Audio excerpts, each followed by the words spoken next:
ஓம் சரவணபவ. நீங்கள் இருக்கிறது சொந்த வீடாக இருந்தீங்க அப்படின்னா உங்களோட வீட்டோட சர்வே நம்பரு, அதே போல் உங்கள் வீடு யார் பேரில் இருக்குது அப்படிங்கிற டாக்குமெண்ட்டெல்லாம் நீங்கள் தெளிவாக நீங்கள் எடுத்து வச்சுக்கிறது ரொம்ப நல்லதுங்க. ஏன்னு கேட்டிங்கன்னா, நிறைய பேர் இடத்துல வந்து பார்த்திங்கன்னா கூட்டுப்பட்டாவில் இருக்கும். சில பேருக்கு சர்வே நம்பரே என்னன்னு தெரியாமல் கூட இருக்கும். ஏன்னா காலங்காலமாக அவங்க அப்பா வழியிலேருந்து அப்படியே இருந்துக்கிட்டே இருப்பாங்க. அதனால் அதை அவங்க தெரிஞ்சுக்காமையே இருப்பாங்க. இதில் நான் எதுக்கு சொல்கிறேன் அப்படிங்கிறது, இந்த பதிவில் எனக்கு நடந்த ஒரு சம்பவத்தை தான் நான் உங்களுக்கு சொல்ல போகிறேன். இதை கண்டிப்பாக நீங்கள் கேட்டீங்க அப்படின்னா நீங்களும் உஷாராக இருந்துக்குவீங்க. அந்த இடத்துல முருகன் என்னை வந்து எனக்கு காப்பாற்றி கொடுத்துருக்காரு. எனக்கு நடக்க இருந்த ஒரு பெரிய இழப்பை அந்த முருகன் எனக்கு காப்பாற்றி விட்ருக்காரு. அதையும் நீங்கள் தெரிஞ்சுக்க போகிறீங்க. நிச்சயமாக நீங்களும் ஒரு ஆன்மீகவாதியாக இருந்து முருக பக்தராக இருந்தீங்க அப்படின்னா நிச்சயமாக உங்களுக்கும் விழிப்புணர்வு ஏற்படுத்த தான் முருகன் இந்த பதிவை உங்கள் கண்ணில் காட்டுறாரு அப்படிங்கிறத நீங்கள் தெரிஞ்சுக்கலாம். ஓம் சரவணபவ அப்படின்னு கமெண்ட் பண்ணிவிட்டு, எனக்கு நடந்த அதுவும் ஒரு பெரிய ஒரு இழப்பு நடக்க போகிற இடத்துல அந்த தருணத்தில் அந்த முருகன் காப்பாற்றின ஒரு அற்புதத்தை நான் இப்போ உங்கள் கூட ஷேர் பண்ண போகிறேன். நிச்சயமாக நீங்களும் இதை கேளுங்க. நீங்களும் விழிப்பாக இருந்துக்கோங்க. நீங்கள் இருக்கிற வீடு, அதே போல் உங்களுக்கு எதுவும் நிலம் எதுவும் இருந்துச்சு அப்படின்னா அதெல்லாம் உங்கள் பேரில் இருக்கா, உங்கள் அப்பா வழியில் யார் பேர்லையும் அந்த டாக்குமெண்ட்லாம் யார் பேரில் இருக்குது அப்படிங்கிறத தெளிவுபடுத்திக்கோங்க. ஏன் இதை நான் சொல்ல வரேன் அப்படின்னு பார்த்தீங்கன்னா, நான் உங்கள்கிட்ட ஏற்கனவே சொல்லியிருக்கேன்னே, இப்போ வந்து நான் பூர்வீகத்தை கொடுத்துட்டு நாங்கள் இங்கே வந்துட்டோம் அப்படின்னு. அந்த பூர்வீக வீடு நான் கொடுக்குறதுக்கு முன்னாடியே எனக்கு ஒரு பெரிய சம்பவம் நடந்துச்சு. என்னன்னு கேளுங்க. எங்கள் வீட்டுக்காரவங்க வந்து வெளியில் இருந்தாங்க. அப்போ வெளியூரில் இருந்தாங்க. அந்த பூர்வீக வீடு வந்து பார்த்திங்கன்னா என் பேரில் தான் இருந்துச்சு. அப்போ வந்து அந்த பக்கத்து வீட்டில் உள்ளவங்க, ஏன்னா நான் வந்து இதை வந்து நான் ஒரு கதைக்கோ கண்டென்ட்டுக்கோ சொல்லலைங்க. அதையும் நான் தெளிவாக சொல்லிக்கிறேன். ஏன்னா நான் மெனக்கட்டு உட்காந்து சொல்லுவேன், நீங்கள் பாட்டுக்கு ஸ்கிப் பண்ணிவிட்டு போயிடுவீங்க. நான் வந்து இதை உங்களுக்காக தான் சொல்கிறேன். நீங்கள் முழுமையாக கேளுங்க, அவ்வளோதான். இப்போ கேளுங்க. என் பேரில் தான் இருந்துச்சு. அப்போ வந்து பக்கத்து வீட்டுக்கார் வந்து அந்த பக்கத்து வீட்டில் உள்ளவங்க வந்து என்ன பண்ணாங்க, அவங்களும் ரொம்ப வருஷமாக அந்த பூர்வீகத்தில் தான் இருக்காங்க. நான் கல்யாணம் பண்ணி வர்றதுக்கு முன்னாடியிலேருந்தே அவங்க அங்கே தான் இருக்காங்க. என்னை வந்து பாப்பா பாப்பான்னு கூப்பிடுவாங்க. அவங்க வந்து என்கிட்ட சொன்னாங்க, அது எங்கள் வீட்டுக்காரவங்க வெளில இருக்காங்க. அப்போ வந்து என்கிட்ட சொல்கிறாங்க, இதுமாரி எங்கள் வீடு, அவங்க இருக்கிற வீடு, எங்கள் வீடு பாப்பா உங்கள் பேரை காட்டுது. நம்ம போய் கம்ப்யூட்டரில் போட்டு பார்த்தோம்னா உங்கள் பேர் தான் பாப்பா அதில் வருது. அதனால அந்த நம்பரை கொஞ்சம் எனக்கு மாற்றி கொடுங்க. எங்கள் வீட்டு நம்பர் வந்து என் பேரில் இருந்தால் தான் எனக்கு லோனுங்கன்னு கிடைக்கும். நானும் விற்கலாம், என் பேரில் இருக்கணும். அதனால் கொஞ்சம் உங்கள் பேர்லேருந்து என் பேருக்கு நீங்கள் மாற்றி கொடுக்கணும் அப்படின்னு கேட்டார். எனக்கு அதை பற்றி தெரியாதுல்ல. நானே கல்யாணம் பண்ணி போனேன்னா எனக்கு அங்கே என்ன தெரியும். நான் வந்து எங்கள் வீட்டுக்காரவங்கள்ட்ட ஃபோன் பண்ணி கேட்டேன், என்னங்க இதுமாரி வந்து அந்த பக்கத்து வீட்டில் உள்ளவங்க சொல்கிறாங்க, அவங்க வீட்டோட நம்பர் என் பேரில் வருதுன்னு சொல்கிறாங்க, என்னை வந்து மாற்றி கேட்குறாங்க அப்படின்னு சொன்னேன். உடனே இவங்க சொன்னாங்க, அதெல்லாம் எப்படி அதுமாரியெல்லாம் வர்றதுக்கு வாய்ப்பு இல்லையே அப்படின்னு. இல்லை, ரொம்ப பிடிவாதமாக கூப்பிட்டாரு. நான் அதனால் இவங்கள்ட்ட சொன்னேன்னா, சரி அதனால் என்ன இருக்குது, நீ போய் கையெழுத்தை போட்டு கொடுத்துட்டு வா. அவங்க வீட்டு நம்பரை தானே போட்டு கொடுக்க போகிற, போட்டு கொடுத்துட்டு வா. நம்மளால் ஏன் அவங்களுக்கு கஷ்டம், அவங்க நல்லா இருக்கட்டும், நீ போய் போட்டு கொடுத்துட்டு வான்னு சொல்லிவிட்டாங்க. இந்த இப்போ நான் இருக்குன்னு சொன்னதும் எனக்கு இந்த சர்வே நம்பர் எனக்கு அதெல்லாம் எதை பற்றியும் தெரியாது. அதெல்லாம் அவங்க தான், எங்கள் வீட்டுக்காரவங்க தான் அதெல்லாம் பார்த்துக்குவாங்க.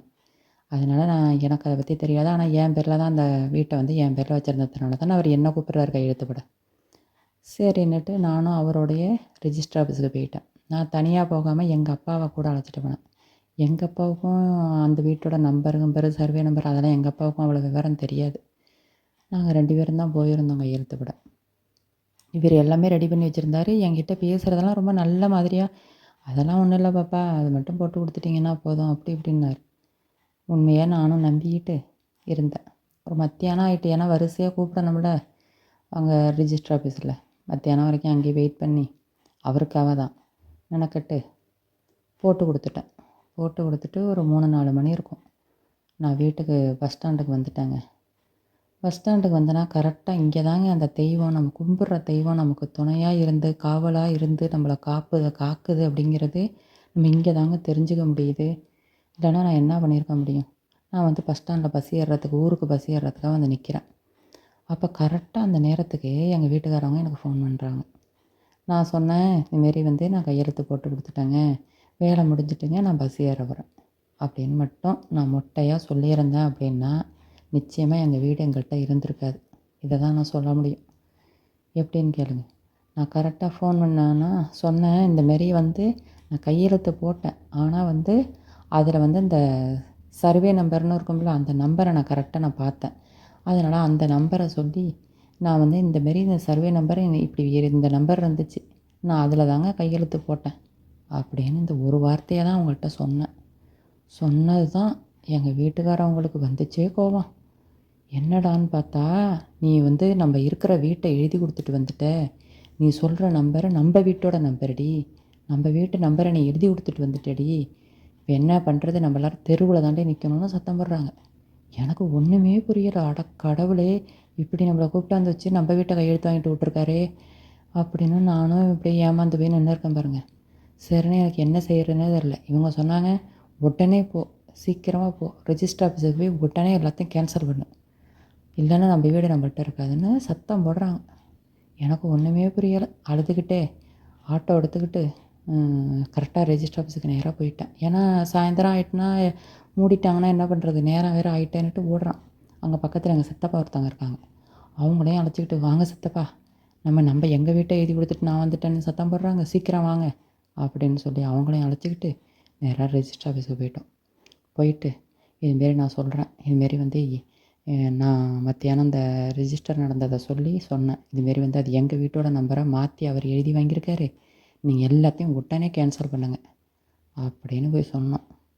உடனே அவங்களும் நம்பிட்டாங்க. ஏன்னா நான் அழுதுகிட்டே சொன்னோன்னா அவங்களும் நம்பிட்டாங்க. ஏதோ நீங்கள் இப்போ உடனே வந்து நீங்கள் சொன்ன வசதிக்கு நம்ம வந்து இந்த ரெஜிஸ்டரை வந்து நம்ம மேலிடத்துக்கு அனுப்பாமல் நாங்கள் அப்படியே பெண்டிங்கில் வச்சுருவோம்.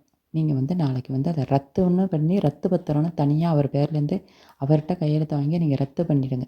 அப்போ தான் அந்த ரத்து பத்திரம் கிளியராக இருந்தால் தான் உங்களுக்கு எந்த பிரச்சனையும் இருக்காது அப்படிங்கிறத சொல்லி மேலிடத்துக்கு அனுப்பாமல் அப்படியே நிறுத்தி வச்சுட்டாங்க. இது எப்பேற்பட்ட ஒரு சூழ்நிலை. அந்த இடத்துல தெய்வம் தானங்க எனக்கு காப்பாற்றிருக்கு. ஒரு நாள் லேட்டாக போயிருந்தாலும் அவர் பேரில் ரிஜிஸ்டர் ஆகிருக்கோங்கிறாங்க. அப்புறம் நாங்கள் அவர் காலை பிடிச்சிட்டு தொங்கணும். எங்கள் வீட்டை எங்கள்கிட்ட கொடுத்துருங்க, எங்கள் வீட்டை எங்கள்கிட்ட கொடுத்துருங்க, நாங்கள் தொங்கணும். இது கடவுளாக பார்த்து எங்களுக்கு காப்பாற்றி விட்ருக்கு இல்லைங்க இந்த இடத்துல.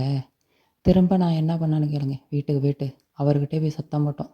என்ன இப்படி பண்ணியிருக்கீங்க, உங்களுக்கு எப்படி உங்கள் வீட்டு நம்பர் தெரியாதா, எங்கள் வீட்டு நம்பரை வச்சு நீங்கள் என்னட்ட எழுதி வாங்கியிருக்கீங்க, உங்களை நம்பி தானே நான் வந்தேன், எப்படி நீங்கள் இந்த மாதிரி பண்ணீங்க அப்படின்னு போய் கேட்டோம். அப்படியா சொல்கிறீங்க, எனக்கு அதெல்லாம் தெரியலையே அப்படின்னு சொன்னார். திரும்ப அவருக்காக நாங்கள் அதை ரத்து பண்ணோம் பாருங்கள். அதை ரத்து பண்ணுறது எங்கள் செலவில் 25,000 ஆணுச்சுங்க. 25,000 போட்டு எங்கள் செலவில் நாங்கள் அந்த பத்திரத்தை ரத்து பண்ணி எங்கள் வீட்டை எங்கள்கிட்டே வாங்குறதுக்கு பாருங்கள். எங்கள் வீடு சம்மந்தமே இல்லாமல் ஒரு கையெழுத்தை போட்டு அதை திரும்ப ரத்து பண்ணி நாங்கள் எங்கள்கிட்டே அந்த வீட்டை வாங்குறதுக்கு 25,000 செலவு பண்ணோம். இதெல்லாம் ரொம்ப ரொம்ப பார்த்துக்கோங்க. அதனால் நீங்களுமே இருக்கிற வீடு சொந்த வீடாக இருக்குது, இல்லை பூர்வீகத்தில் அது வீடு இருக்குது அப்படின்னா அதெல்லாம் கரெக்டாக நம்பர்லாம் கரெக்டாக இருக்கா, டாக்குமெண்ட்லாம் கரெக்டாக வச்சுருக்கீங்களா அப்படிங்கிறதெல்லாம் தெரிஞ்சுக்கோங்க. இதனால் தப்பு கிடையாது. பெண்களாக இருந்தாலும் உங்கள் வீட்டுக்காரவங்கள்ட்ட கேட்டு எல்லாத்தையும் தெரிஞ்சு கிளியராக வச்சுக்கோங்க. ஏன்னா இந்த காலத்தில் யாரையுமே நம்ப முடியலைங்க. அதுக்கு தான் சொல்கிறேன். ஆனால் அந்த இடத்துல எனக்கு தெய்வம் காப்பாற்றினது உண்மை தானேங்க. நீங்கள் உண்மையாக அந்த பதிவில் நீங்கள் என்ன நினைக்கிறீங்க? முருகன் அந்த இடத்துல வந்து என்னை காப்பாற்றிருக்காரு. நீங்களும் ஓம் சரவண பவன் கமெண்ட் பண்ணுங்கள்.